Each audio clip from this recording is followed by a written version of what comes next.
నేనే ఆయన కలుపుకోబోతున్నా. తమాషాగా ఉందా? ఆయనతో మాట్లాడడానికే కుదరదు. బెట్టా ఒకవేళ మాట్లాడితే కుదరదని చెప్తున్నా కదా. ఆయన మాట్లాడుతుంటే చూసి చప్పట్లు కొట్టడమే మనం. ఏం సార్ అప్పుడే లేచారు? బిజినెస్ క్లాస్ వాళ్ళని పిలుస్తున్నారు. మనం తర్వాత మీరు కూర్చోండి. అన్నట్టు బెట్లో ఓడిపోతే ఏం చేస్తారు చెప్పలేదే? నేను గెలిచాక మీరేం చేయాలో చెప్తాను. బిజినెస్ క్లాసా?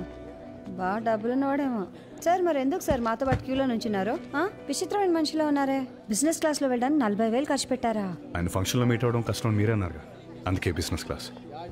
40,000 ఏం అక్కర్లేదు, 20,000 ఉంటే చాలు. వచ్చేటప్పుడు ఎలాగో ట్రైన్లో జనరలే. ఉన్నవాడిని ఏం కాదు మేడం, వస్తూ బ్యాంక్ అకౌంట్ ఊడ్చే తెచ్చా. సార్ ఏదేమైనా కానీ జంతికలు, చనివిడి, be careful. Yeah.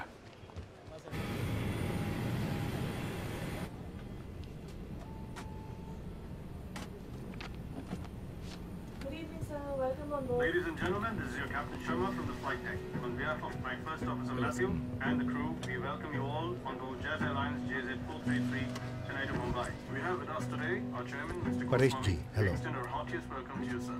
We'll be flying. Right, sir. I'll see you in Bombay. And the weather en route. Congratulations on the award, sir. Proud moment for the Jazz family.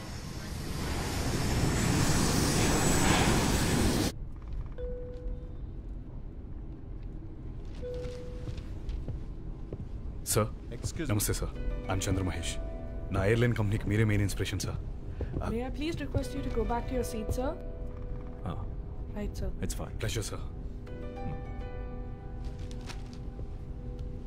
Airline start చేయబోతున్నారా మీరు? Sir అవును sir. సామాన్య ప్రజల కోసం ఈ airlines తక్కువ ధరలో ప్రయాణం చేయగల లో కాస్ట్ ఎయిర్లైన్స్. చంద్రబాబు, చంద్ర మహేష్. మీరు చెప్పే సామాన్య ప్రజానికం 3 పూట్ల మంచి ఫుడ్ తినాలనుకుంటారా, లేక విలాసంగా ఫ్లైట్లో ఎగరాలనుకుంటారా? సార్ వాళ్ళు అది చేయాలా ఇది చేయాలా అని కన్ఫ్యూజన్లో పడాను. నా టికెట్ ధరకి వాళ్ళు రెండూ చేయొచ్చు కంఫర్టబుల్గా. ఓ, అలా అయితే సమాజ సేవ చేద్దాం అనుకుంటున్నారా? సార్ ఈ ఐడియాని మీతో కలిసి వర్కౌట్ చేద్దాం అనుకుంటున్నా.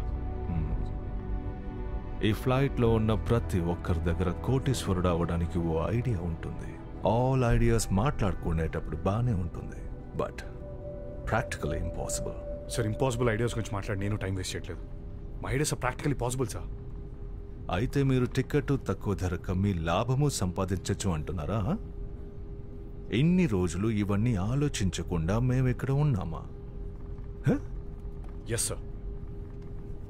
ఇవాళ ఇండియాలో ట్రావెల్ ఏజెంట్ లేకుండా ప్రజలు టికెట్ బుక్ చేయడానికి కుదరదు. ఇదంతా మనకు తెలిసిన విషయమే. ఒక్కో టికెట్ మీద ఒక పెద్ద పర్సెంట్ ట్రావెల్ ఏజెంట్ కమిషన్ వెళ్తుంది.